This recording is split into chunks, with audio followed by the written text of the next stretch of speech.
This is session 17 for models in epidemiology and biostatistics. My name is Gordon Hilton-Fick. In this session, we're going to begin by looking at exact methods with discrete outcomes.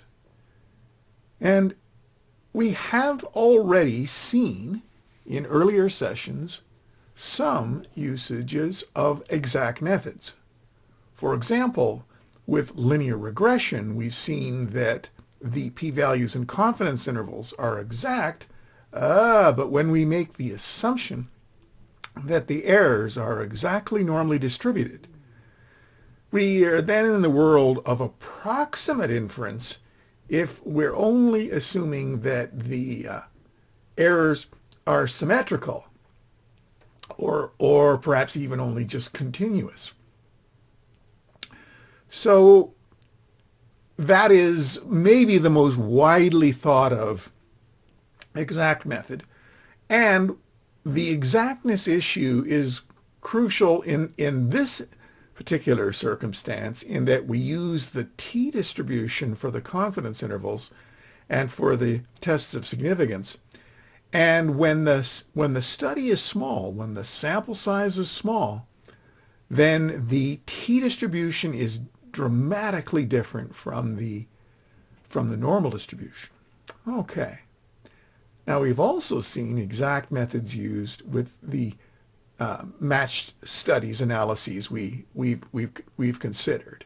For example, with the matched pair studies that we looked at, the exact method used the binomial distribution to construct the test of significance, and through a little bit of a convoluted way led us to confidence intervals for the odds ratio.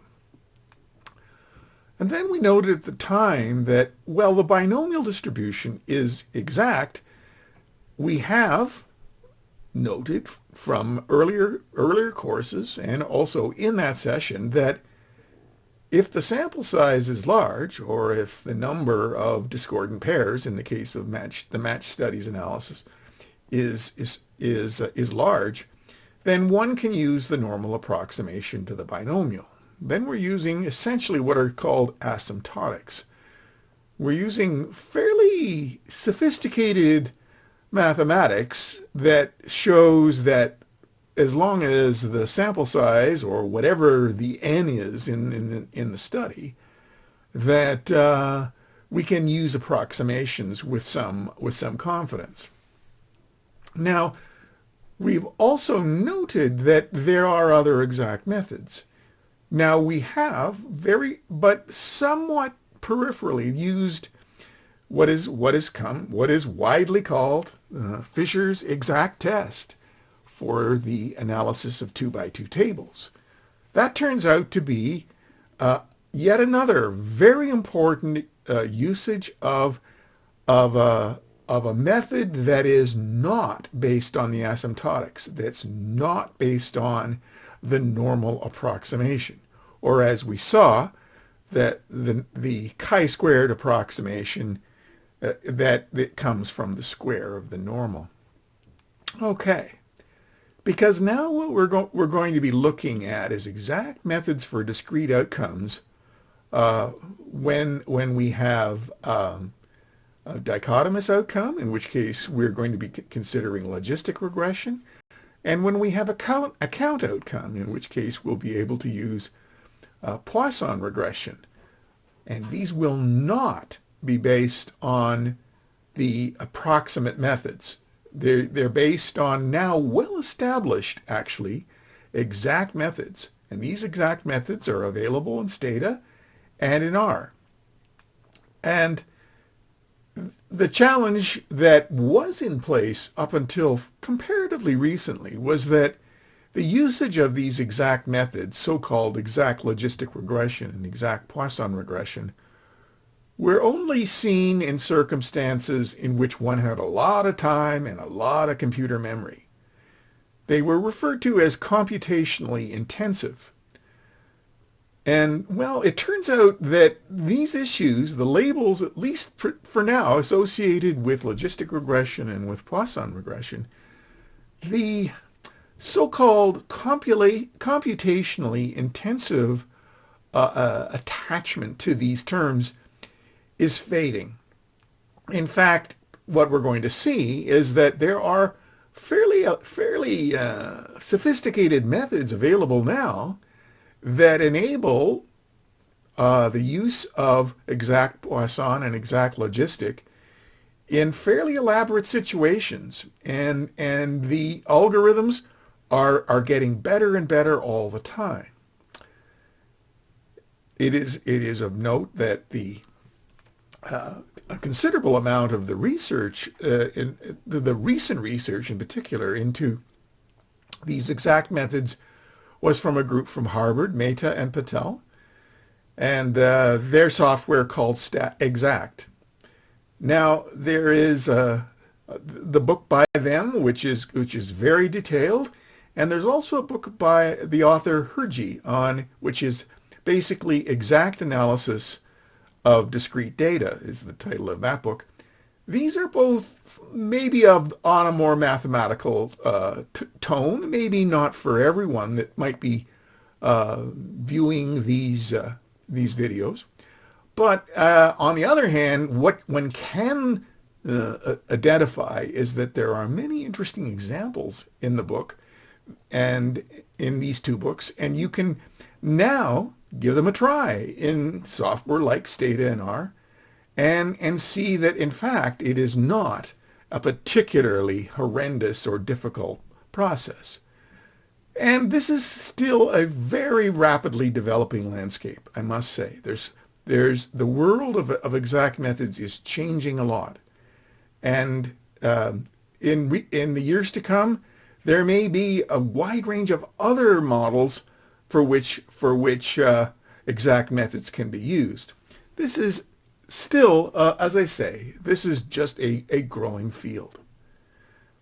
Well, I thought to get us oriented to the nature of exact methods, we would begin with a look at a much more detailed look at the 2x2 table and Fisher's exact test. So that's what we're going to do now. Okay, so what is involved with Fisher's exact test? And as I think you know, this is certainly not a new method.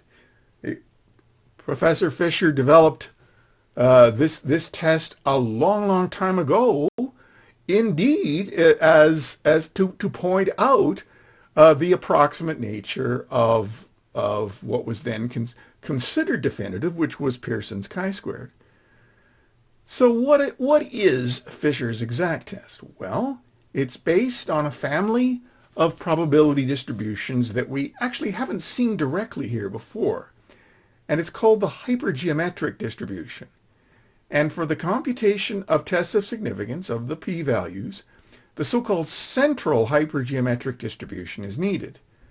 Now, in order to get confidence intervals for the odds ratio, a much more elaborate distribution's in play, but we're going to leave that for the time being. The so-called non-central hypergeometric distribution, again, is implemented.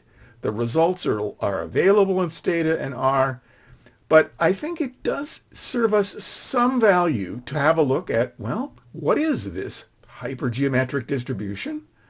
And why would it be that it is going to give us what we will see in a few minutes, leads us to an exact test of significance, and then more directly to the estimate of the key characteristics and confidence intervals for the key characteristics.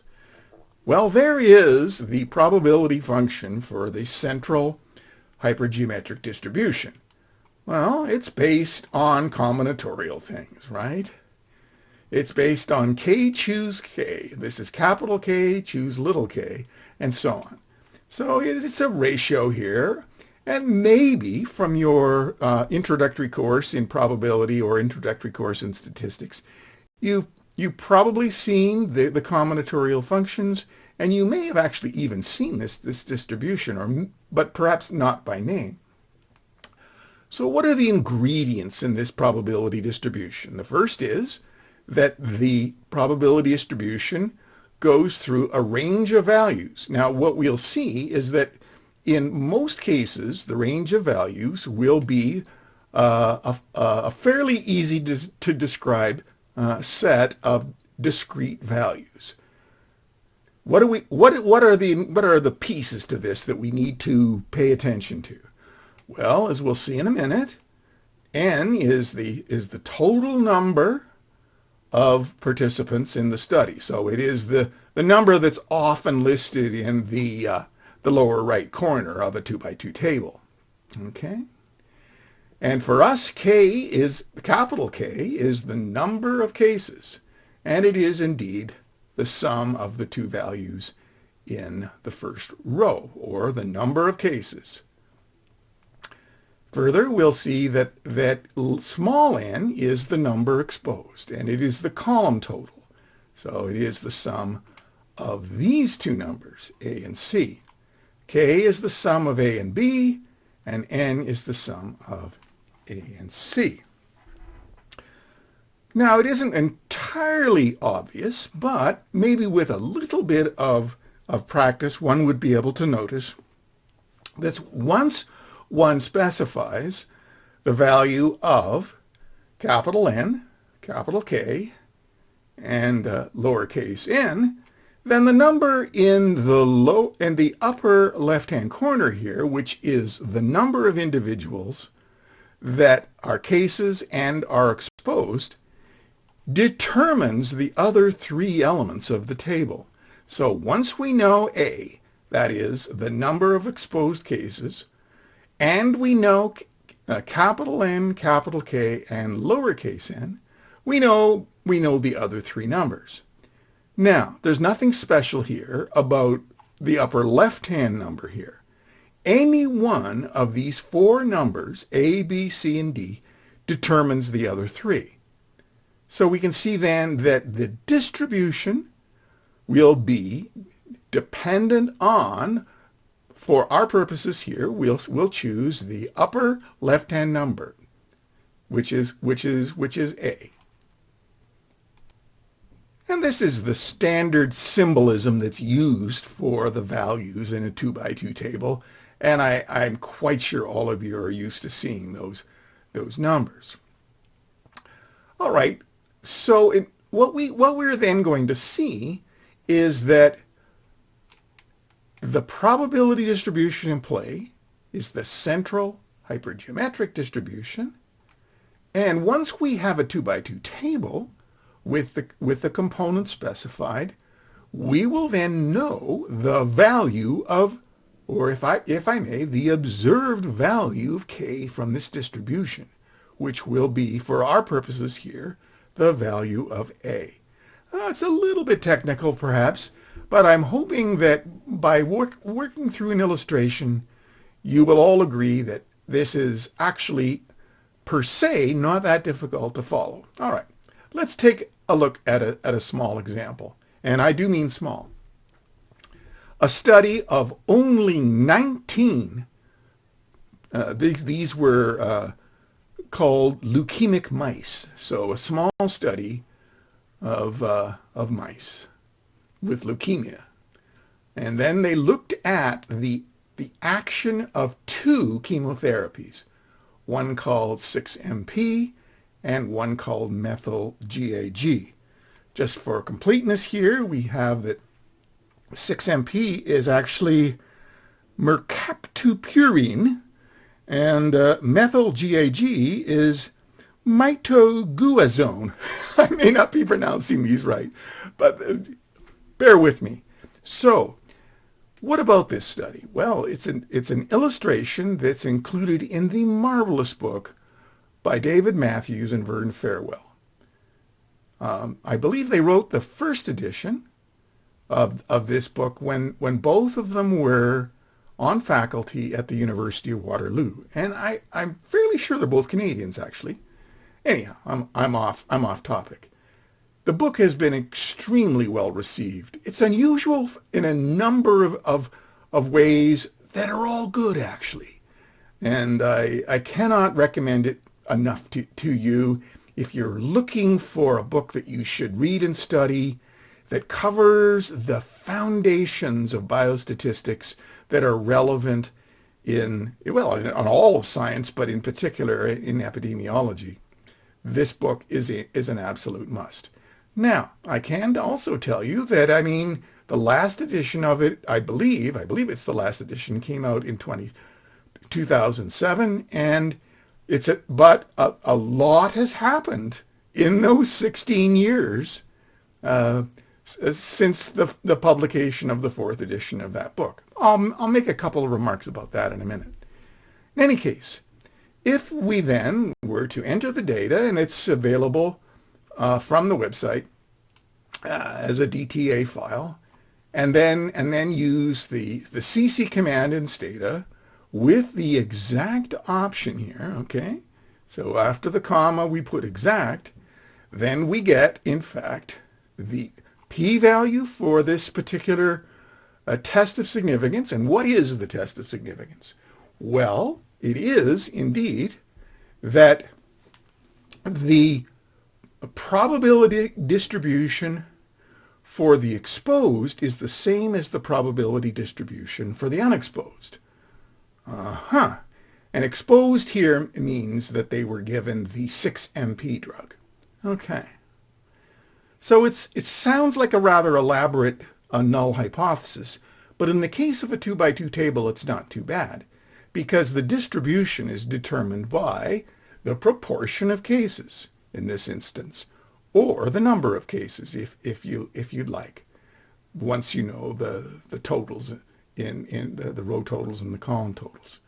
Okay, so the bottom line is we can formulate the null hypothesis into a statement about the probability of being a case given exposure being equal to the probability of being a case given the absence of exposure. Okay, well, we've seen this earlier. Okay, so that's the p-value. And the exact p-value, well, it is very much the case in epidemiology and biostatistics these days that one would report the two-sided p-value, and Stata dutifully shows us that it is just a hair under 7%.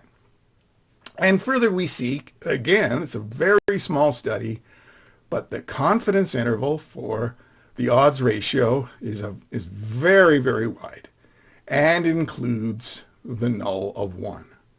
So the odds ratio estimate turns out to be quite big here.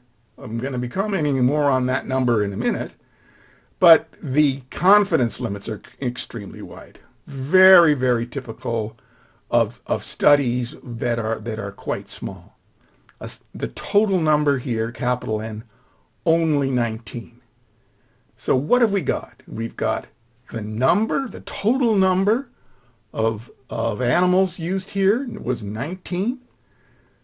We then have that the number of cases, that is the sum of these two numbers, 7 and 3, is 10.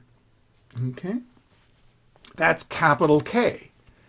Further, we have the number of exposed, and it's 9. It is the sum of 7 and 2.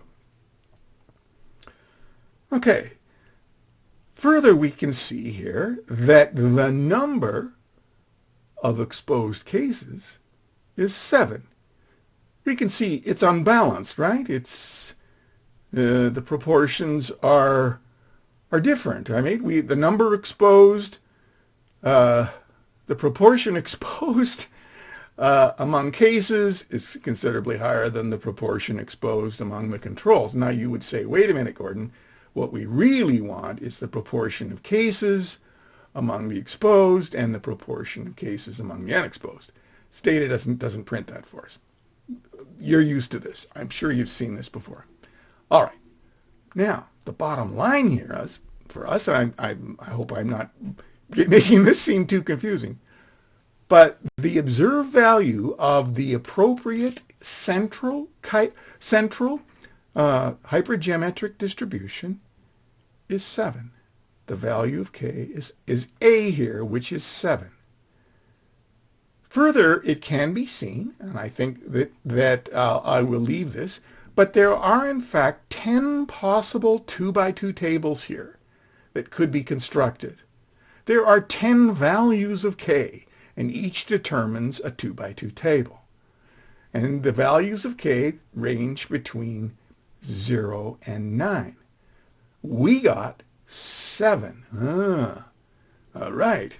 So then we can ask, all right, can we construct the probability distribution, the central hypergeometric distribution, under the null hypothesis that the probability of being a case among exposed is the same as the probability of being a case among the unexposed? And I should have mentioned it, but the case characteristic here is those that did not have a remission, and the controls are those that did. It's conventional to make the negative version the one that we want to focus attention on. And I suspect you've all seen some of this as well. All right. Now, we've seen, we get the key things from Stata. We can also get the actual distributions. And I think it's worth having a quick look at these. And it's not that hard to do in Stata. It turns out that Stata has a function that gives us the probability function for the hypergeometric. We specify the capital N, the capital K, and the lowercase n, and then a variable to be used for the distribution. Here, well, we'll use k, as I've used earlier. Further, Stata also has the hypergeometric distribution function, which gives us the probability that the number of, in this case, cases that are exposed is less than or equal to k. Okay, that is the distribution function. And we'll see in a minute that it is of some interest to have the complementary distribution, taking 1 minus the distribution function. And this particular tool comes up in a variety of places, the so-called survivor function. But I digress. So here is what then, well, with this little bit of code, we get the values of k, and I mentioned they range between 0 and 9. There are 10 possible 2x2 tables here. And the central hypergeometric distribution that applies here. And what do we get? We got a k of 7. That means the probability of what we observed, assuming the null hypothesis to be true, is 0.0467644. Okay, there's the number right there. And we know how to construct a p-value. The p-value is the probability of what's been observed, or anything as likely or less likely. So that means the p-value for this particular example is the sum of this probability, the probability that k is 7, plus the probability that k is 8, plus the probability that k is 9, plus the probability that k is 2 and 1 and 0, because on the left tail we have 3 values, on the right tail we have 3 values. Now the first thing that you might want to notice here is that the distribution, the hypergeometric distribution that we get here, is not symmetrical. Right? You can see here that the probability that k is 7 is not the same as the probability that k is 2. And this is the case for all but a very, very tiny selected set of hypergeometric distributions. Okay. Nevertheless, by applying what we know to be the test of significance, the p-value here, or the observed level of significance, whichever term you like, is the sum of those 6 probabilities. Okay, and we can calculate that by calculating the probability of k or more plus the probability of 2 or less. It may be a little easier, since we've asked Stata to give us the distribution function here, to notice that the probability of 2 or less is sitting right here. Right? The distribution function gives us the probability of that k is 2 or less here. Okay. Now we want the probability of 7 or more. Okay. Well, that's the probability of these three numbers.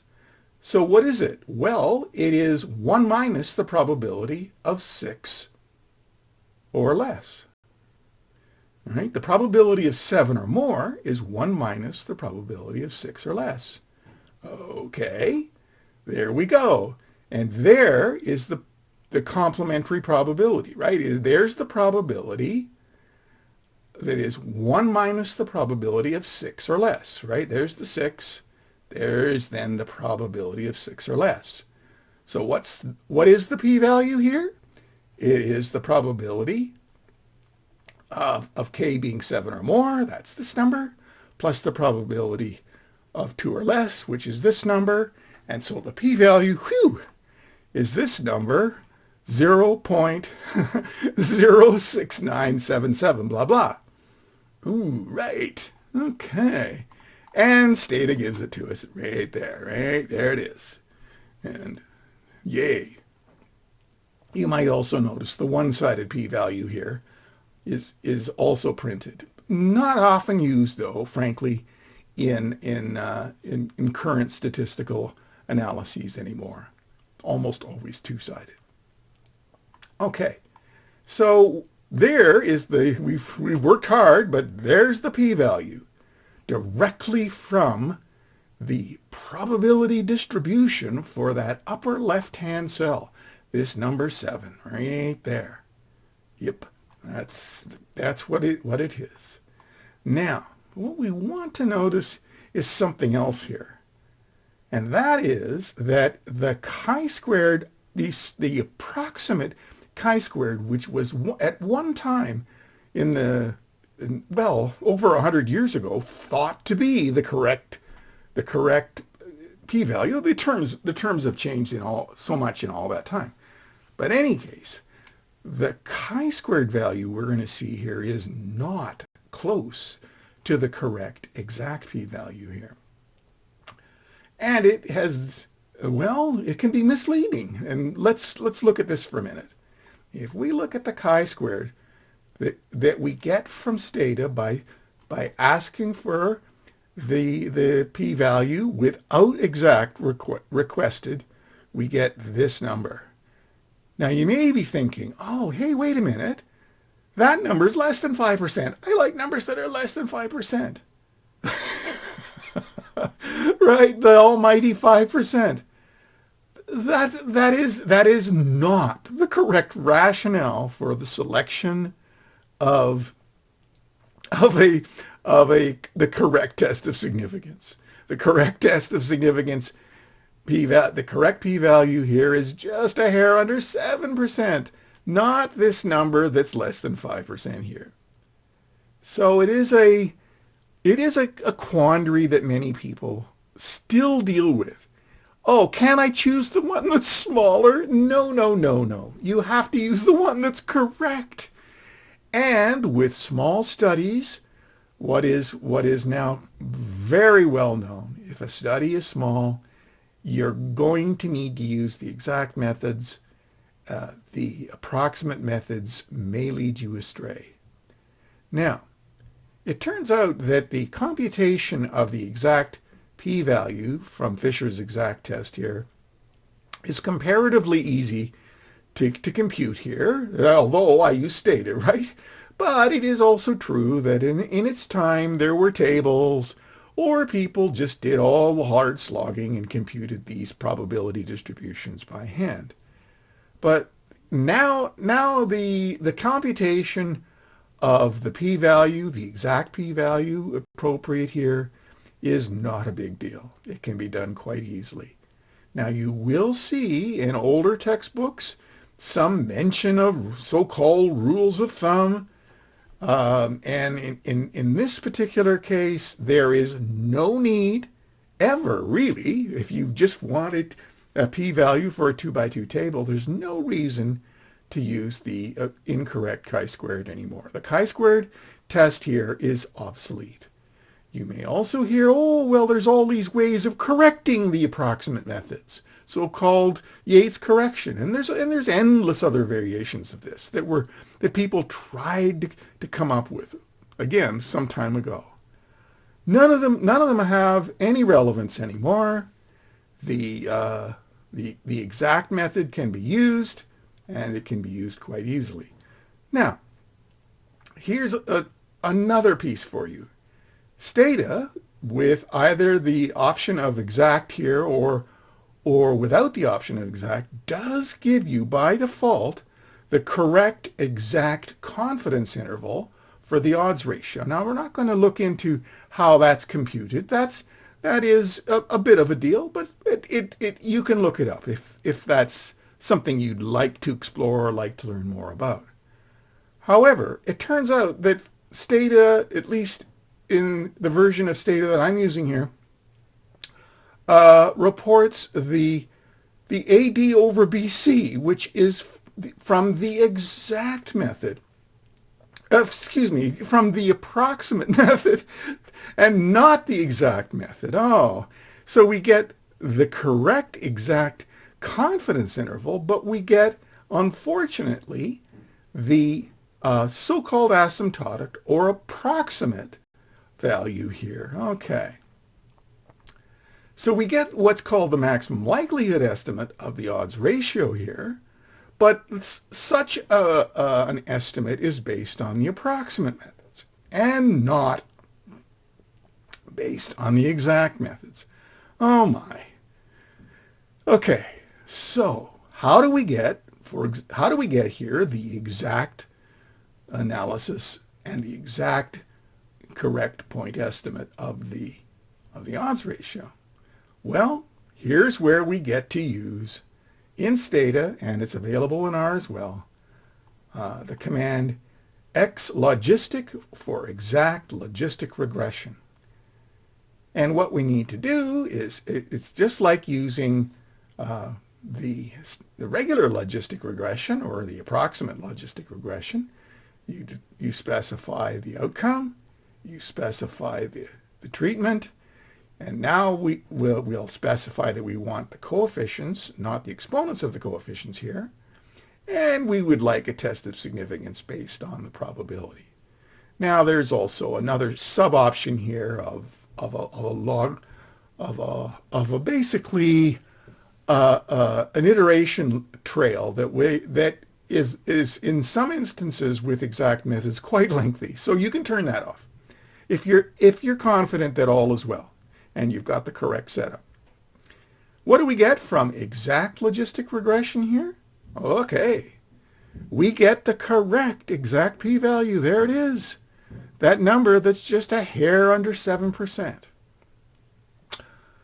Maybe the other thing to notice here is that if I do ask for the exponent of the regression coefficient by removing coefficient here, I get the estimate of the odds ratio and then the confidence interval for the odds ratio. Notice here, this is the same confidence interval that we got from Stata above, but notice the estimate is different. This is the so-called conditional maximum likelihood estimate, and we'll be talking a little bit more about this as we proceed. So the correct exact odds ratio estimate is this number. It's just a bit less than the 8 we got with the approximate methods, and you would say not particularly material here. But the big issue is that exact logistic regression can be used to construct Fisher's exact test. Okay, now I'd like to show you a second example, an example where we have two 2x2 tables. And we're going to see that the numbers are a little small, and so it will be of interest whether or not we can get something different by using the exact methods instead of the approximate methods. So in this study, it's a case control study, and it's a lung cancer study, and we're looking at a particular characteristic, okay? A genetic characteristic that's been collapsed into two levels, the PMM and the EXM. Okay. And then what are we going to have? We're going to have the odds ratio, as we'll see in a minute, for the two groups. Okay, so we've got the issue of whether or not. So we're interested in a disease exposure relationship, and here the exposure is exposure to asbestos, and the disease is lung cancer. But for this project, they wondered whether this genetic factor modifies the disease exposure relationship. Or another way of thinking of it is this metabolizer a modifier? Okay. That actually, for this particular study, was their primary research question. So does the genetic factor modify the impact of the environmental exposure to asbestos on the etiology of lung cancer? And they had two 2x2 tables. So let me show them to you in detail here. We have then, for those in the group, okay, we've coded a variable METAB to be 0 for the group PMM. And, oh, sorry, no, it's the other way around. We've coded METAB to be 0 for those in the EXM group, and METAB equals 1 for those in the PMN group. All right. So here are the two 2x2 tables, and we're stratifying on this genetic factor, that is this metabolizer. Okay. And you might think, okay, that looks like a pretty reasonable 2x2 table, but look at the second table. There's only actually one person that's exposed among the cases. So we might then be thinking, wait a minute, that's small. Now the total numbers here of 225 and 85, you might be thinking, oh, I'm sure it's fine. But let's suppose we're concerned. We can see that we have chi-squared tests here. One is statistically significant, one is not. Notice that in the group EXM, we do see a relationship between disease and exposure, but in the group PMM, we do not. Right? We get a p-value that's above 5%, and we see a confidence interval for the odds ratio that includes the null. Okay, that's sort of interesting, isn't it? On the other hand, you might be thinking, hey, wait a minute, whoa. This p-value is under 5% here, but the exact confidence interval includes the null. Uh-oh. So how about we have a look at, well, before we go to the exact analysis, we could have used the stratified analysis that Stata has and gotten a test for homogeneity here, a chi-squared test again, and a p-value of about 7%. However, this p-value and the confidence intervals for the odds ratio estimates and the confidence intervals are based on the approximate methods, not the exact methods. Okay, so what do we got? We've got a test for modification, and the p-value is above 5%, which would suggest that, it appears there's no evidence that this genetic factor is modifying the disease exposure relationship. But as I noted, there seems to be some trouble here with certainly the confidence limits being exact, but in the two groups, but the p-values are approximate, blah blah blah. So we can do this with exact logistic regression. Now, this is where things get a little bit more technical. Again, I hope you won't be too thrown off, but we're interested in the modification characteristic, that is METAB. Okay? So we could, our attention is really about that particular p-value and that confidence interval. Okay? So let's have a look at what the model would look like. Pretty standard. We've seen many of these before.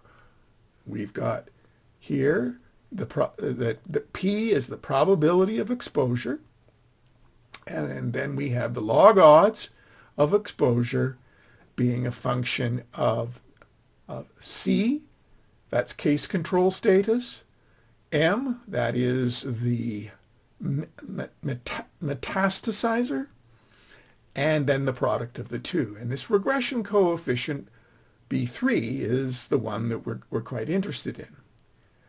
Well, if you try to do this with Stata and the exact analysis, and you put it in as I did up above with all of the outcome and the three regression coefficients that we want for case control status, metabolizer, and the product of the two, if I did that, I would get an error message saying that I've run out of memory. The default memory issue pops up, and it takes quite some time too. Well, it turns out that, if you've got enough memory, and we certainly do on the computer in which this was run, we can increase the memory to 200 megabytes, and then it runs. And then we get the exact logistic regression, and we get a coefficient for modification, right, which is the logarithm of the ratio of those two odds ratios, and a p-value, and a confidence interval for that characteristic. And what do we see here? The p-value of 0.0684 is not materially different from what we got from the approximate methods. Interesting, right? And we can get, for example, the estimate and the standard error for that coefficient. Now, the new thing that I wanted to illustrate for you here that I think you will find of interest is that in more complicated models, we may not only run out of memory, but it may take an enormous amount of time to get this model fit. It turns out that clever people have determined that there's an interesting workaround here. And that is, you can ask for the crucial regression coefficient here, which was the coefficient for case control status times the metastasizer characteristic, and give the other two regression coefficients as so-called conditions here. So the beta 3 being the one we want, it's listed here, and then beta 1 and beta 2 are ones for which we wish to have in the fit, but we don't need their estimate, at least not at this particular stage. And it turns out that's actually very fast. Stata gives us the regression coefficient for the crucial characteristic and the p-value for it, this number that's just a hair under 7%, quite quickly. Okay. So Stata and a similar methodology is set up in R. We get the crucial estimate of the regression coefficient, B3, very easily and very quickly using this altered version of the exact logistic regression command. Okay? So the software developers have really made this available to us. It turns out that fairly elaborate logistic regression models can be fit using exact methods, and there won't be substantial memory issues, and there won't be substantial computing time issues. Now, I mean, everything's relative. It depends how big the data set is and how complicated the model is. Let's leave that aside. But what do we have here? We could, for example, directly get the other regression coefficients. For example, we could get the regression coefficient for beta 1. And we could get, by now putting the other two coefficients, beta 3 and beta 2, as conditions. And I can do the same thing in either circumstance. And notice we get exactly the same results that we would have seen in this particular case. Okay. It is of also interest to see that reverse coding can help us if we have interest in getting the other regression coefficient. For example, for the group that is coded with METAB equals 1, then I take 1 minus that thing. What is OMM? Well, it's 1 minus METAB or METAB. Okay. And then we get, very nicely, we get the regression coefficient estimate for the odds ratio identical to what we would have gotten for the exact Fisher's exact test that we saw earlier. Okay. So far in this session, we've looked at Fisher's exact test. We've looked at the exact logistic regression for two 2x2 tables.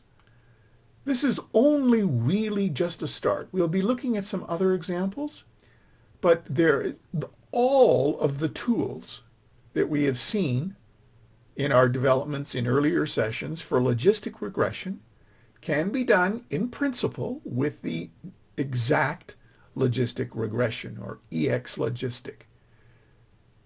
I should also point out that there is also available in Stata a Fisher's exact test when we have tables that are larger than 2x2. For example, we might have an outcome that has 3 levels, and we might have an exposure variable with 4 levels. So we might have a 4x2 table. In an earlier session, we did see that one can get Fisher's exact test for more elaborate tables than just 2x2.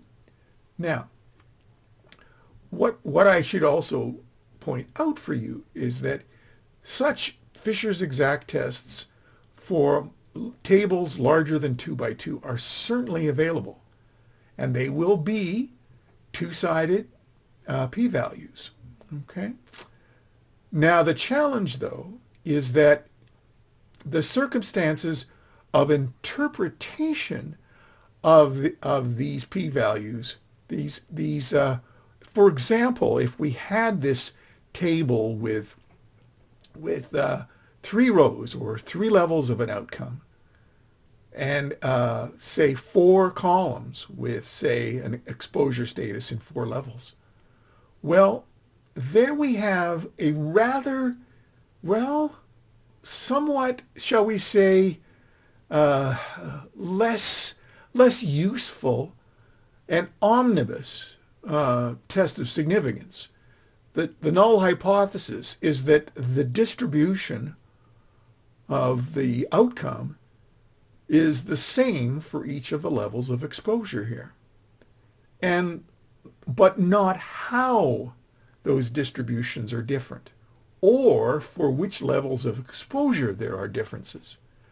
So it's worth noting that one can use Stata and R for Fisher's exact test when you have tables that are larger than 2 by 2.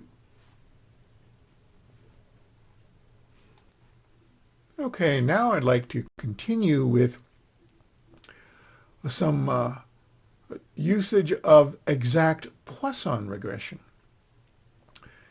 And I'm going to take as an example to show you here one that's from a venerable book. The authors are Armitage, Berry, and Matthews. This book is I believe, was certainly in I think 3, perhaps 4 editions, and widely used. It's a little dated now. However, the illustration I'm going to show you here is a nice one. And some of the issues were even identified by Armitage, Berry, and Matthews some years ago. But we're going to be able to use exact methods now, and those challenges will not be, well, there's still going to be challenges. But we're going to be able to at least use exact methods so that the concern over the study being small will not be at least a concern with regard to the p-values and confidence intervals. Okay, so here's the circumstance. We've got a study of 41 men, and we're looking at what is being called and is called by the authors a cerebrovascular accident. Okay, well, that sounds kind of serious. Okay, so we had 16 of the men received a treatment with what are called hypotensive drugs, and 25 of them formed a control group, so they didn't get the treatment. So the number of accidents is not dichotomous, but it's not huge. The numbers range between 0 and 3. Nevertheless, we can interpret this data as count data, and at least provisionally explore the possibilities of this study being analyzed with an assumption of the Poisson distribution for these counts, for the number of accidents. Okay, so we've got the outcome here, which is a count, the number of accidents. We have then the exposure here, which is the treatment of hypotensive drugs, and the absence of that treatment being the control group. And we can note that it is a comparatively small study. Further, the investigators were concerned that and with this study that age group might be either a modifier or a confounder. And you may be thinking, boy, they're really reaching, trying to get the identification of a modifier or a confounder from such a small study. Well, that's not for us to judge just right here. And it turned out there were 3 age groups, and the data is available from the website as Armitage, Berry, and Matthews, or ABM. Okay. Oh, I see I have ARM there. That should be ABM. Anyhow. So we have then 3 age groups and 2 treatments. We got a lot of groups. We got 6. Ooh, yikes. And as you can see from the table here, the numbers available to us are pretty modest. And I'm picking this just to show you how difficult the actual exact analysis can be. And not necessarily to suggest that this study is one that's really viable. All right. So we'll trace through what indeed Armitage, Berry, and Matthews did back in the day. And it turned out that their analyses, which I'm not going to repeat as they did it, but it turned out their analyses were equivalent to a selection of Poisson regression models. Let's look at those, and let's look at what Armitage, Berry, and Matthews saw. So we'll first of all construct indicators for the age groups, and then the variables that we would need to assess whether or not age group modifies the disease, in this case, accident-treatment relationship. Okay. And you would see here, for example, the model with all of the characteristics can be fit with the Poisson command, and we get this analysis. We see very, very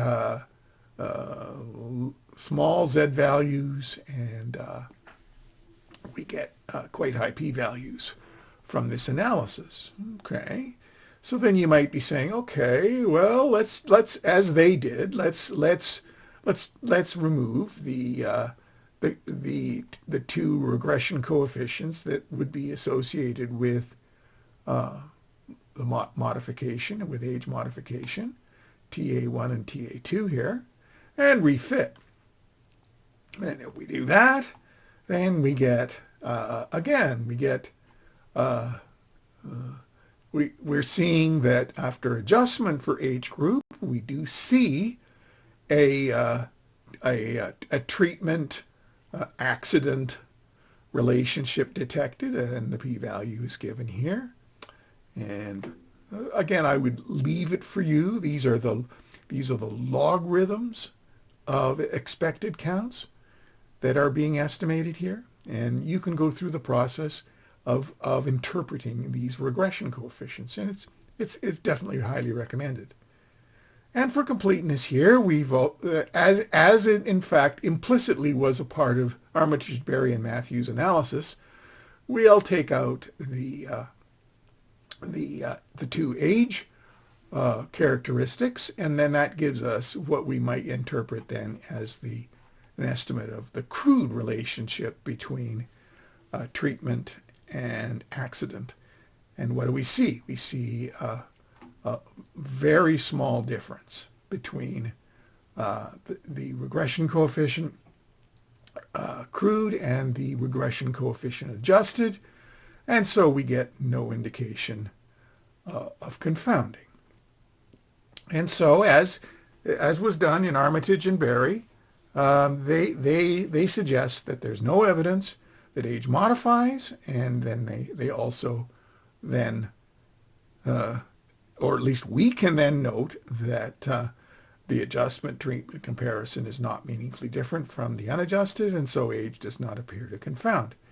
And you might then say, oh, are we done? We've got what we can report here, and we might argue that the adjusted value ought to be reported, given that age might be considered a crucial but additive characteristic in such an analysis, or not. The issue here is comparatively minor, that issue. But this was a small study. We don't really know just exactly whether or not the approximations implicit in using the maximum likelihood methodology are appropriate here. There is implicit with the use of the Poisson distribution a central limit like result that's being used, that in fact we can interpret these maximum likelihood estimates as though they were coming from approximately normal distributions under the null hypotheses that are appropriate for each of these coefficients. All right. So there they are. Okay. However, well, what about the smallness of the study?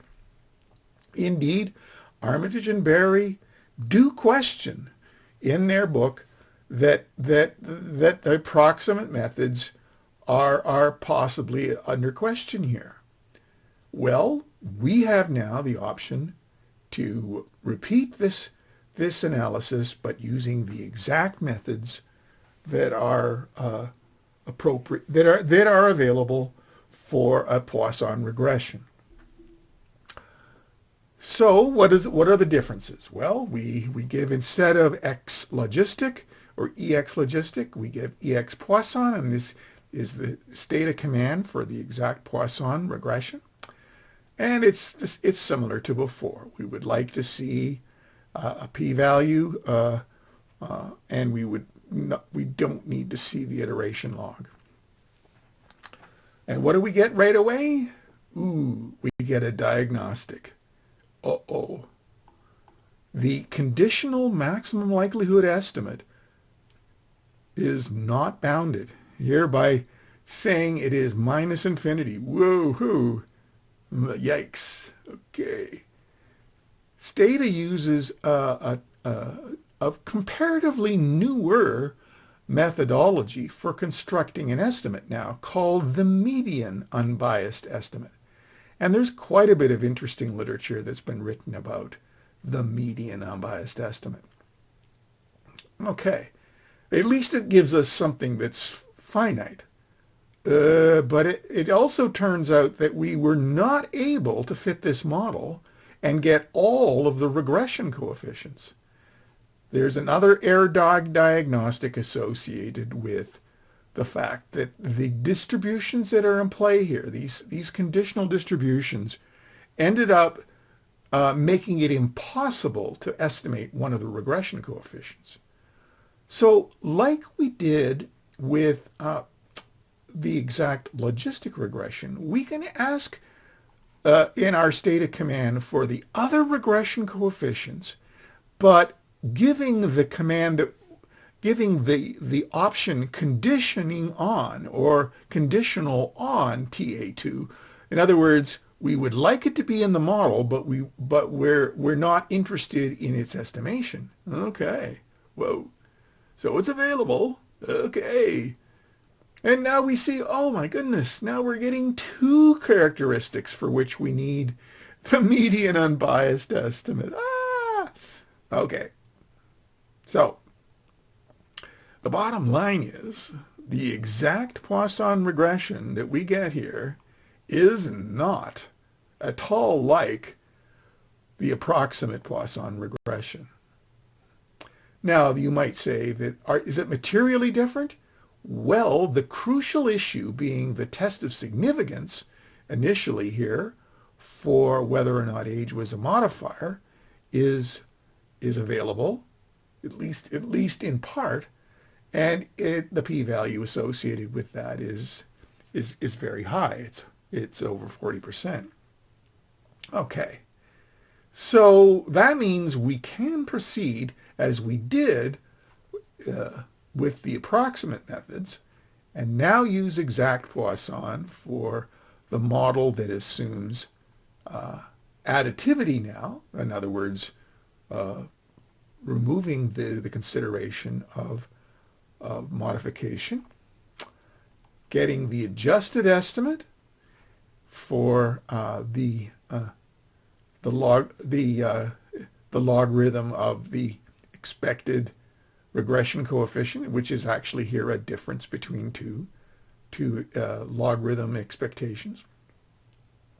Okay, and we get an adjusted in this case, and for example, we get for the unadjusted or crude, we get this value. Okay, and we can note that they are not dramatically different from what we saw with the approximate methods. The estimates here in model 2E and 3E are nearly the same as the estimates we got from model 2 approximate and model 3 approximate.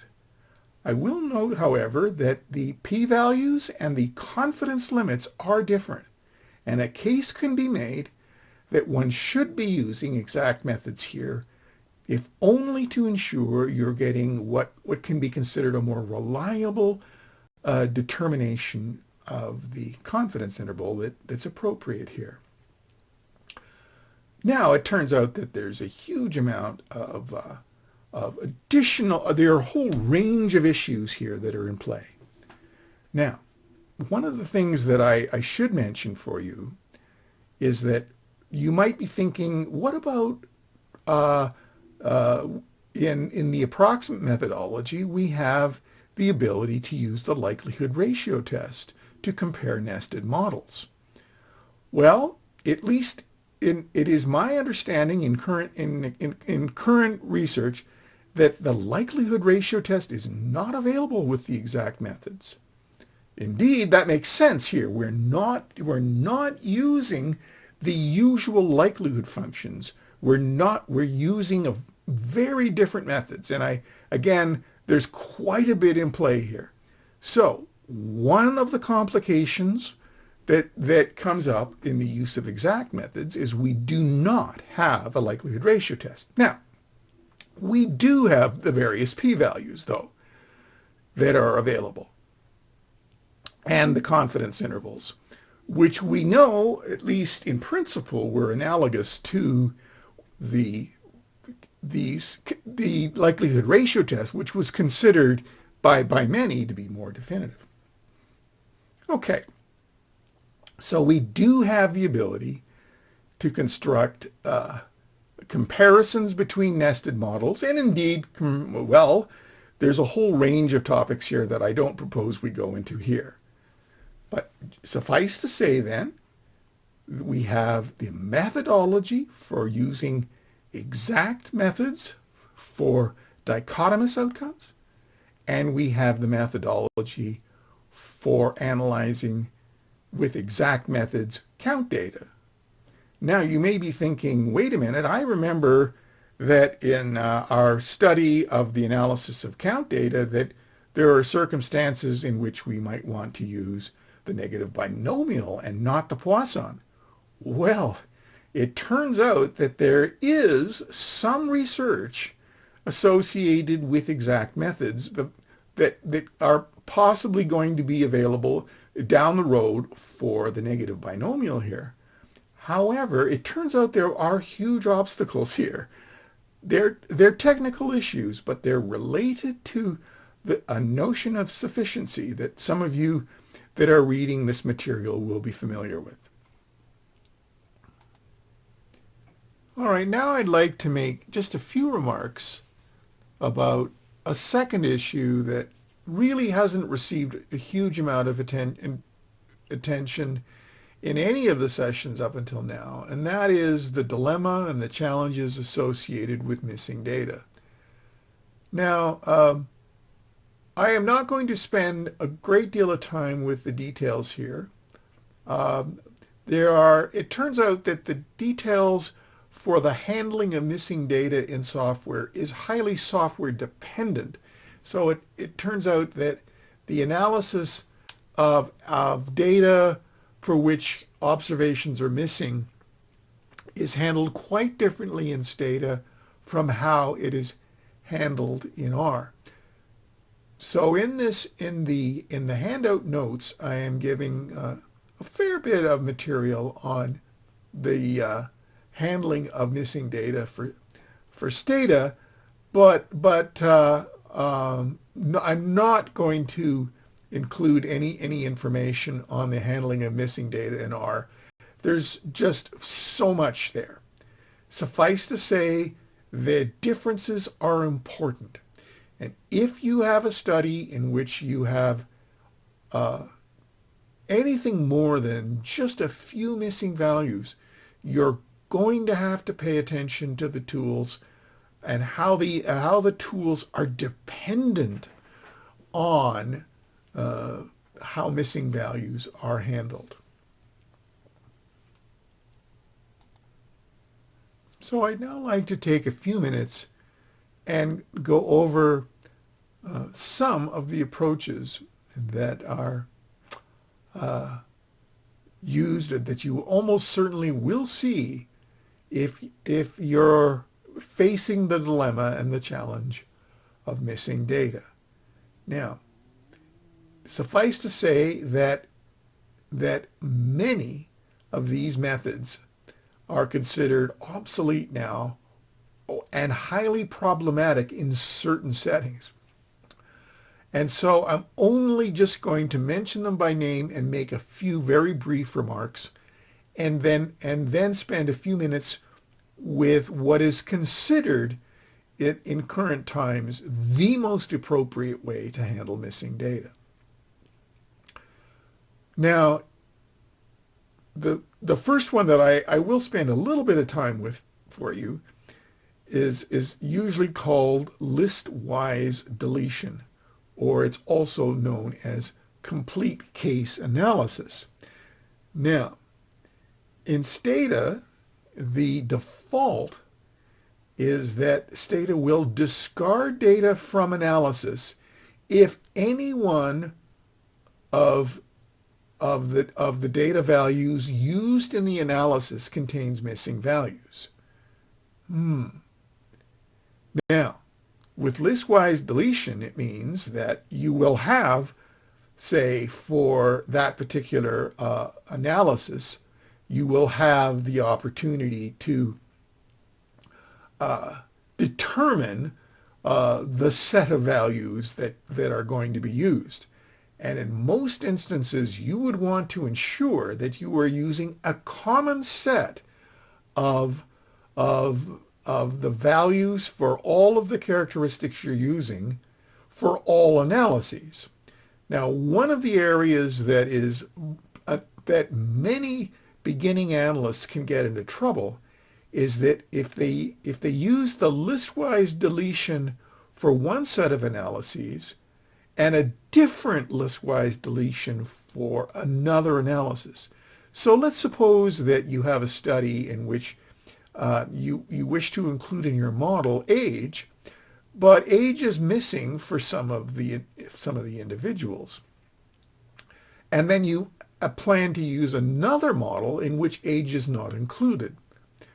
Well, it turns out then that the number of cases that you will be using for the study that includes age will be less than the number that excludes age. And so you really are not in a position of comparing nested models anymore, because the analysis is based on different sets of individuals. This can be a big one and can be highly problematic.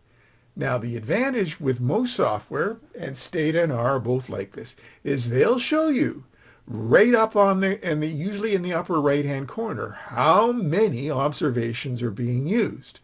The same, and it's somewhat innocuous, you might be thinking. However, if you're dealing with missing values and you're fitting models using the default in Stata that uses list-wise deletion, be very careful, because you may be comparing models that are being fit based on different sets of individuals.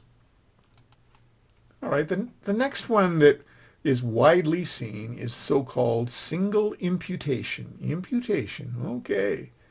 Well, that means that you fill in the missing data with a value prior to analysis. And by single imputation, we mean approaches which generate a single replacement value for each missing data point. Now, how imputation is done here varies all over the place as well. So imputation is kind of a fancy word, but it basically means, well, just fill it in with something. Now, I mean, it's true that people would think that, all right, I'm just going to put in something very sensible. And it is also true that in the literature, the early literature, single imputation was used in some settings in order to duplicate a correct analysis. There are ways in which one can use a particular way of single imputation where then the analysis can proceed using simplified methods that would not be available if the imputation were not done. Again, this particular issue is largely obsolete. I'll mention just one circumstance. You might have a situation in which you were hoping to use an analysis of variance and you were hoping to use some fairly standard orthogonal polynomials. But if you have missing values, that simplified approach is not available. However, it can be, and it was shown by a number of authors, again, this goes back to the 1930s and 40s, that a lot of research attention was given to finding how to impute the missing values so that you can use the correct analysis as though you knew, as though you knew what the values were, but more crucially, that you were doing actually the correct analysis, even though you don't know the values. Hopefully, I haven't muddled that too much. The point being is, with certain methods of imputation, you could use then a simplified analysis of variance, say with orthogonal polynomials, that would be the correct analysis that would have been a vastly more elaborate one back in the 1930s and 40s. Again, I should mention, though, that although it's of interest to read some of that literature, the need for that kind of imputation is gone. All of that, I would have to say fairly bluntly, is no longer relevant because the actual correct methods can be done without having to do this curious single imputation methods. So missing value formulas, largely obsolete, that especially if they involve so-called single imputation. Okay. There are many other ways to impute. I'm just going to list them off here. There's things called arithmetic mean imputation. There's regression imputation. Something called stochastic regression imputation. Here's an attractive term, so-called hot deck imputation. Oh yeah? Similar response imputation, averaging the available items. Oh, all of this sounds...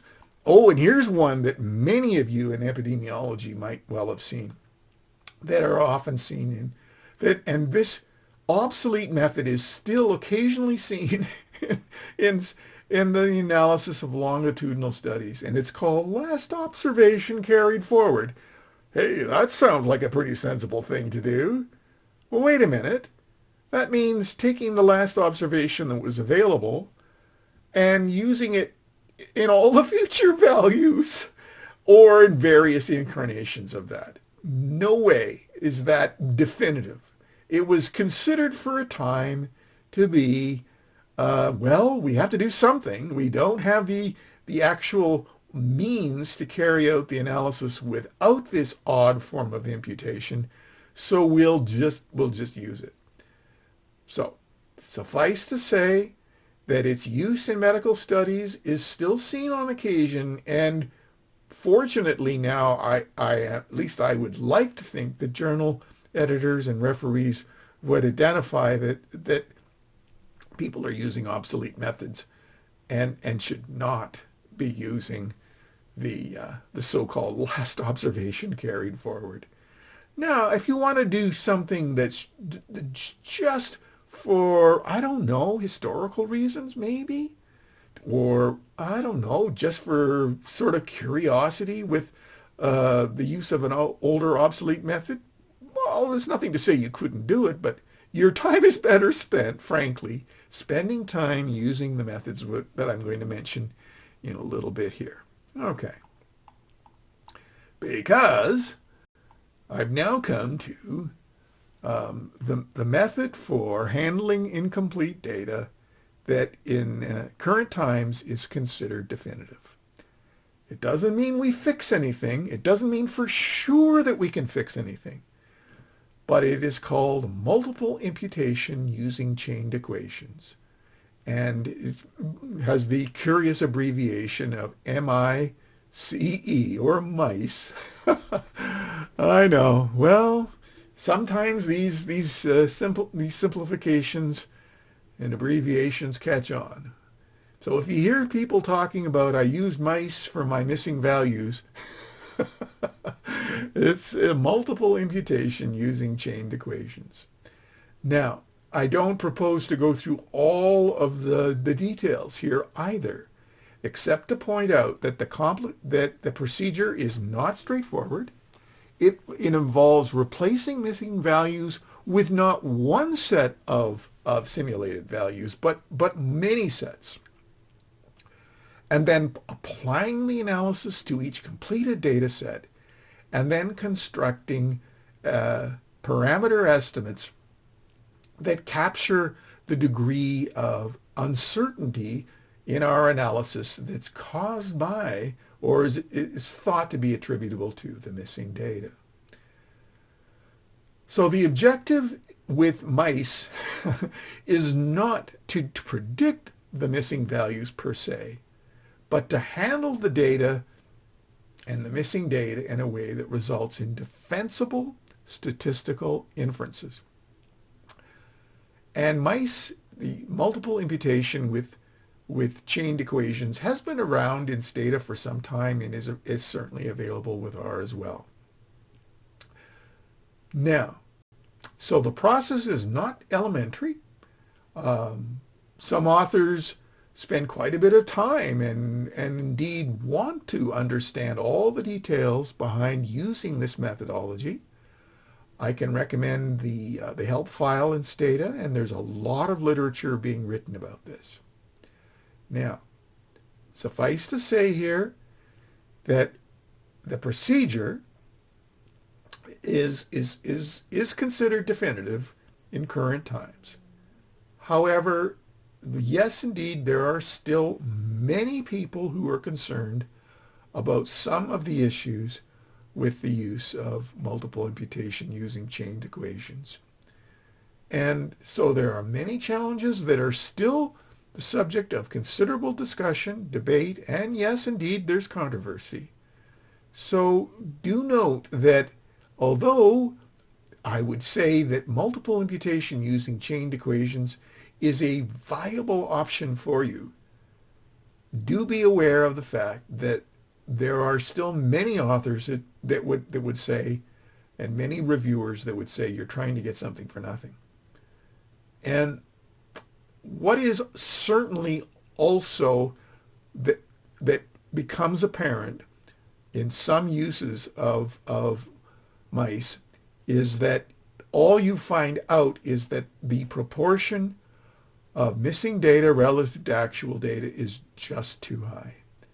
And you will find out when you attempt to use mice that, in fact, you're not going to be able to do. So then you're faced with, all right, why did I have so many missing values? Were there design issues I should have been giving more attention to, and for whatever reason I did not? And so you're dealing with a study in which the kinds of analyses you wish you could do, the kinds of analyses that you had hoped or had maybe been funded to explore are just not going to be available. And there is no free lunch. So suffice to say then, MI in Stata, or mice more generally, is certainly available to you.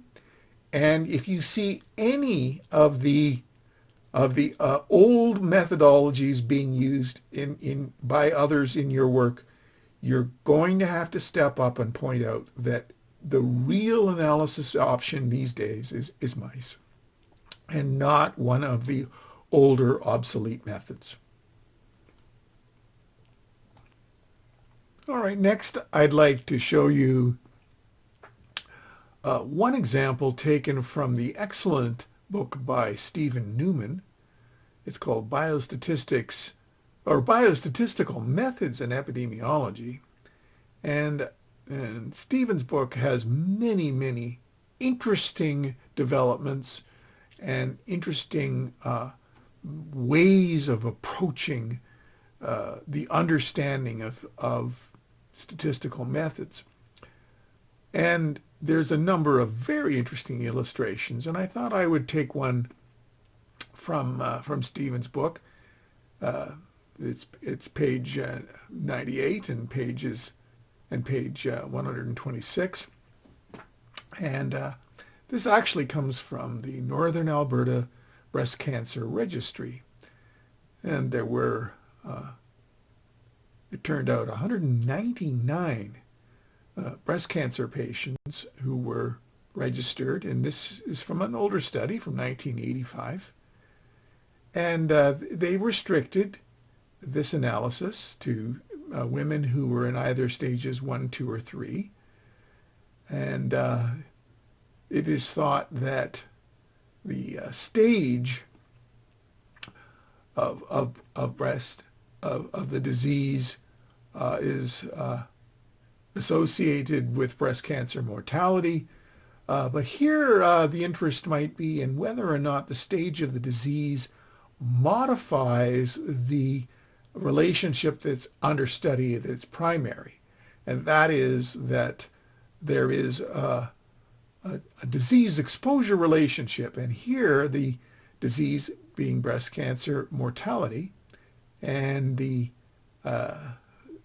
exposure is the amount of estrogen receptor that's present in the breast tissue. Now, there is some published reports, or there was at the time published reports, that patients with higher levels of estrogen receptor would have a better prognosis, but this remained uncertain, at least at the time in which this work was done. And for the analysis I'm going to show you here that was provided by Dr. Newman, this characteristic of receptor level was dichotomized into low and high levels. And we'll leave those sorts of details. There were actually, this was actually 5-year follow-up. And you can read a lot more about this in Stephen's book, or refer to the original work. Highly recommended in both cases. So here is then the analysis that was presented in Stephen Newman, and then I'm going to offer some exact analysis for your consideration. So I'm going to show you the analysis that comes from the Stata Results window that I have gone through, and I'm going to walk you through some of the steps in this analysis and some of the interpretation. So you can see that we have 3 2x2 tables, and we are stratifying on the stage of the disease, and we have 5-year survival, whether or not they were alive or dead, and then we have this receptor level that was under consideration, dichotomized as low and high. So what you might then notice from this set of 3 2x2 tables is that we do have some smaller numbers.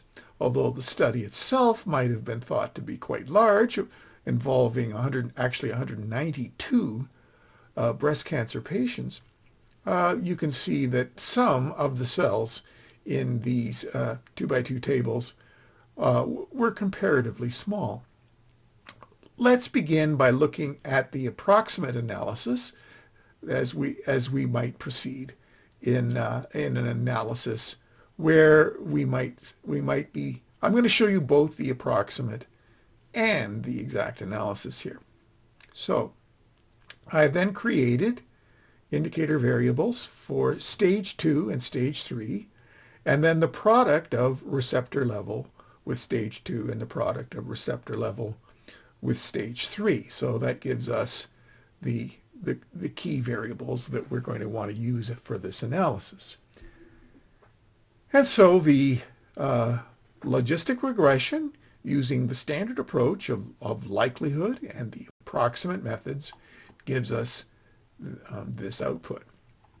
And we can see that there is, here we have the RST2 and RST3, and you can see that in both cases there was no indication of stage modifying the relationship between receptor level and mortality. And so we might then have provisionally have thought, okay, it looks as though the stage of disease is not modifying the relationship between receptor level and stage of disease, but there was that niggling or nagging issue of the fact that some of the cells were quite small. So here's what the exact analysis would look like here.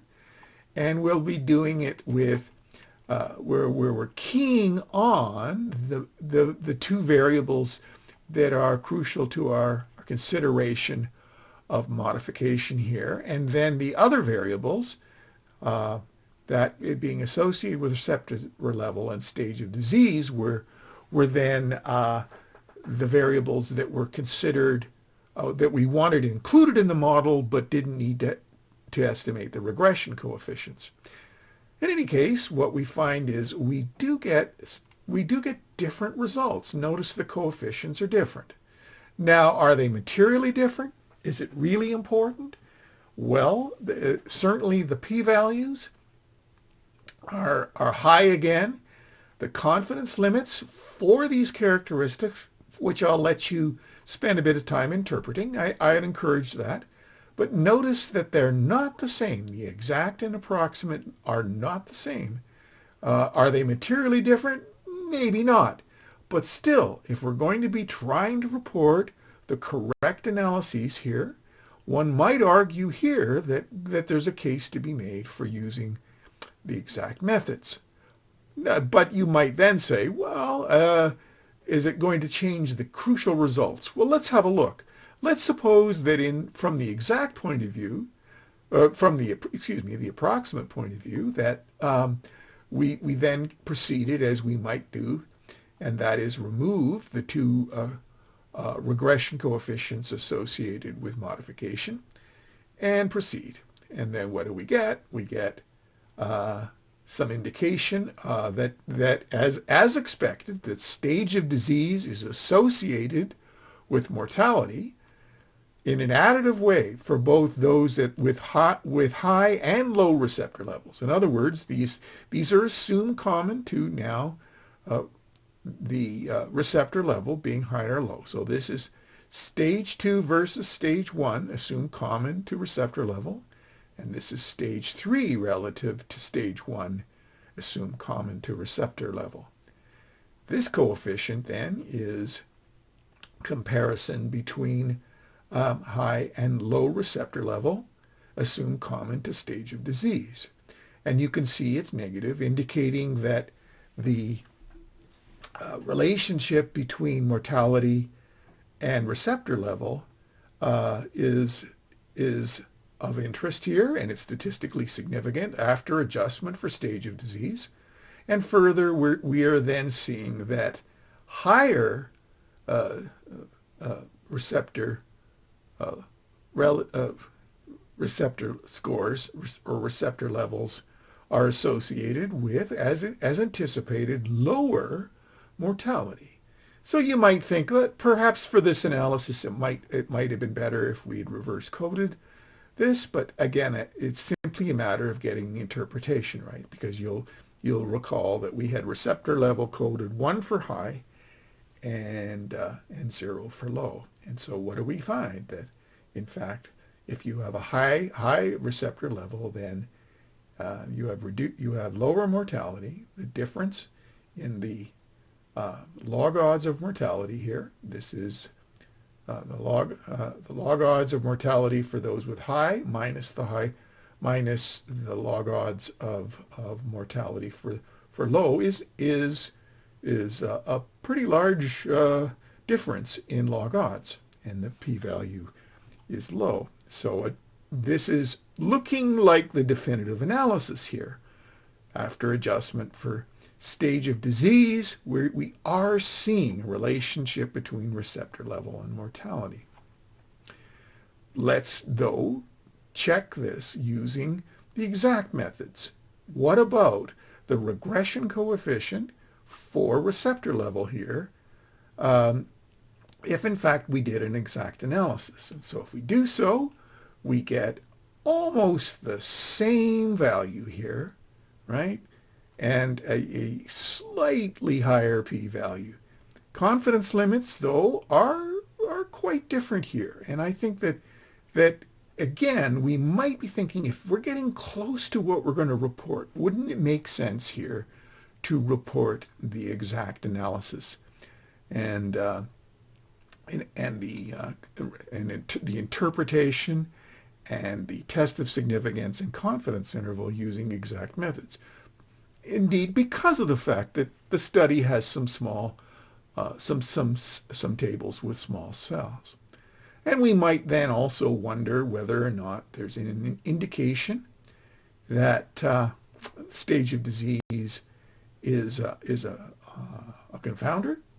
And so we could look at the model for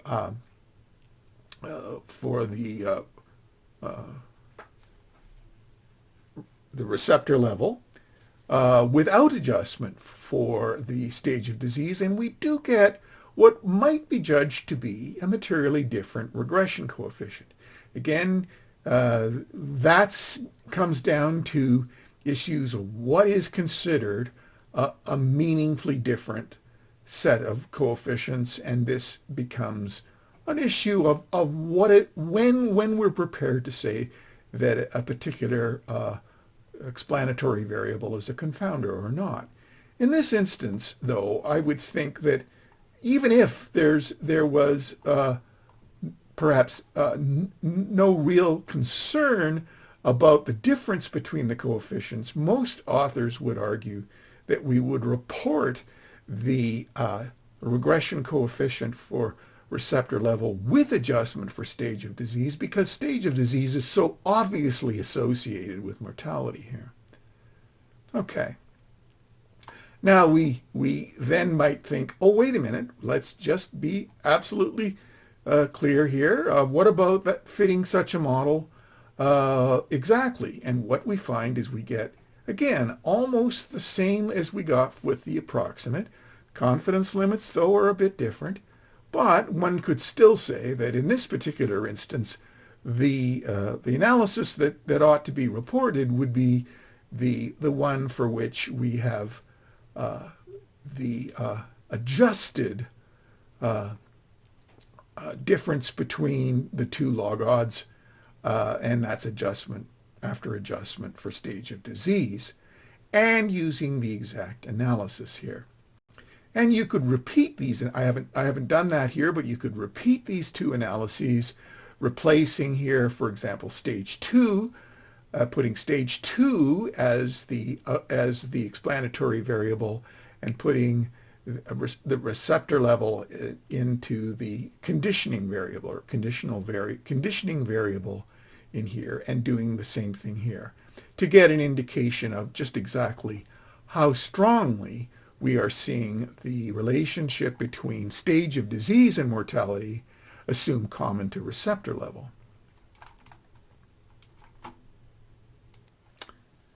Okay, I've mentioned the book by Hergy that is Exact Analysis of Discrete Data. This book is quite an advanced textbook, monograph, but does contain data sets that are very approachable and for which the interested reader here can now try out both the approximate analyses and the exact analyses and interpret the results and interpret whether or not there are meaningful differences between approximate and exact. And as I alluded to, even if there are even just comparatively modest differences between the approximate and exact, there is still a case that one can now report the exact. There's no reason why not. And I've included the data sets for your consideration, and just to give you just the basics and then encourage you to try out these analyses on your own. I've used the frequency weight approach to include the first 3 illustrations that are given in Hergé's book on the stratified analysis of 2x2 tables. And just for example here, I'm showing you the first 2, and I would refer you to the textbook for a description of these data sets. But you can see that in the first example, there are cells with just 5 individuals in them. And in the second example, there's one cell with only 2 and one cell with only 6. And so one could then argue that I think the exact analysis here would be appropriate, and the ability to use the X logistic command to do the exact analysis. And I would encourage you, fine viewers of this video, to try out the example that is included for you on the website for these projects.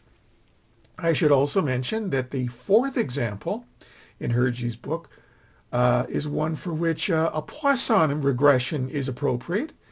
And again, since it is a comparatively small study, I would encourage you to take a look at this data, try it out with the approximate Poisson regression, and try it out with the exact Poisson regression.